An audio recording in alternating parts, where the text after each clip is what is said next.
The Washington Post reporting exposes new information about the negotiations between the United States and El Salvador to send undocumented migrants from the United States to one of the most notorious prisons known as CICAT. So this is a complex deal. The United States wanted to send hundreds of Venezuelan migrants to El Salvador as part of its mass deportation campaign. El Salvador wanted 9 MS-13 members in U.S. custody. Those 9 members were important because they had information about allegedly corrupt deals between the gang and El Salvador that were used to achieve the country's historic drop in violence. Secretary of State Marco Rubio was central to negotiating this deal between El Salvador and the United States. He personally held discussions with El Salvador's president, Nayib Bukele.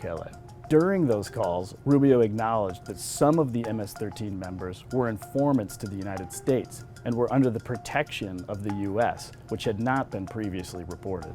Rubio said the Trump administration would remove the informant's protective status, as Bukele requested, and send them back to El Salvador. What's so troubling to current and former Justice Department officials is that the United States relies on informants to build cases against high-level criminals. But if the U.S. starts reneging on its promises, informants will refuse to cooperate with the U.S. in the future. This also exposes the informants to potential harm, as they may be handed over to the very government they were cooperating against. This deal reveals an interesting evolution in the ascendancy of Marco Rubio, a one-time critic of President Trump who is now using his Spanish proficiency and connections around Latin America to implement Trump's most hard-edged policies. The State Department rejects criticisms of Rubio's deal-making, saying his efforts made Americans safer.